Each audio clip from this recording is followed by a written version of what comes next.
Hi, Abby Martin, director of Gaza Fights for Freedom. I just wanted to say thank you so much to everyone who made this event happen. Thank you to all the organizing groups, all the sponsors of this event. I wish that I could be there in person. Hopefully I can come there soon and meet all of you with my new film, Earth's Greatest Enemy. We're working on figuring that out now, but I just wanted to give you guys just a quick comment, after watching this film to kind of bring us within the context of the horrific genocide that we've all been watching unfold for the last 2 years. When we made this film, I just thought if only people knew. If only people knew the flagrant, blatant violations of international law that Israel was conducting, then they would wake up and demand an end to the sponsorship of these atrocities in our name.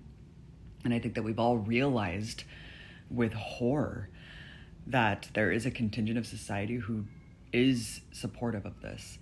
It doesn't matter if they know the truth. And that's been really difficult to take stock of, I think, over the last 2 years, because as a journalist, that's all I've ever thought was just if people knew, they would care, they would act accordingly. And I think that just realizing that a lot of people have reveled in the suffering of Palestinians and the dehumanization has been so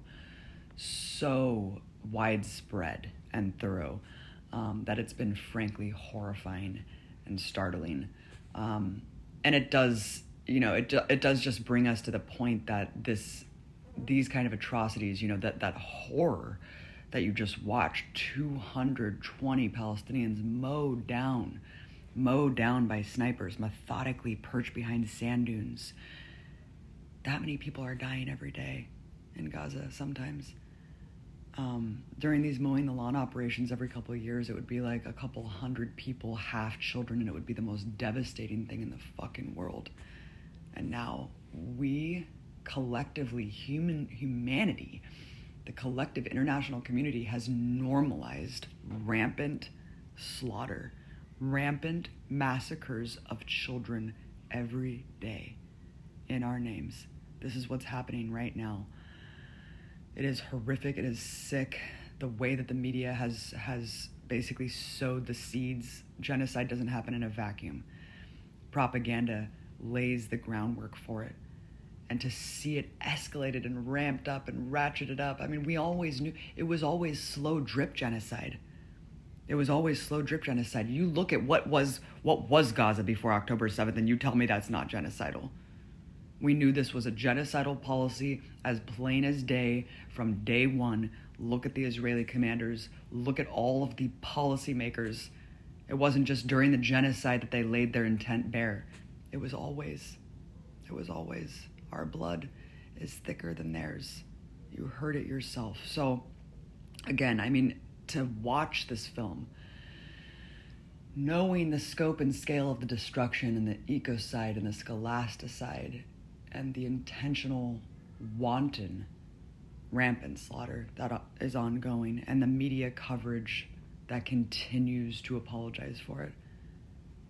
This is our new reality, and this is what happens when the Iraq war criminals aren't held to account. This is what happens when criminals run free. Gaza happens. So no, history did not begin on October 7th. History began long before. Gaza is and was always a prison, and we know, based on testimony from people like Anthony Aguilar, who was the Gaza Humanitarian Foundation whistleblower, who said that when he was there, he saw consultant and think tank blueprints back from 2020. This is the new Gaza. They were always planning this. They just needed a precursor. It didn't matter what Hamas did or did not do. It did not matter what the resistance did or did not do. They were always going to go full genocidal, and they were always going to take the land. And now I feel like I'm just rambling, but there's just so much to say, and I just hope that we never accept the status quo as normal, even when, what Gaza was, as you just witnessed, that is not acceptable. Not even an animal should live that way. That was before October 7th, and this is now. And where is it going to go from here? All I know is that we all need all hands on deck. We need to start interconnecting our struggles and get out of our atomized spaces, because Palestine is the cornerstone of our collective liberation. I truly believe that, and I've never seen a moment of people all around the world with international solidarity linking all of these things together. So thank you. Thank you for being invested in this. And thank you for fighting for the liberation of Palestine and the liberation of all of us, because none of us are free until Palestinians are. Keep fighting, and we'll see you on the other side.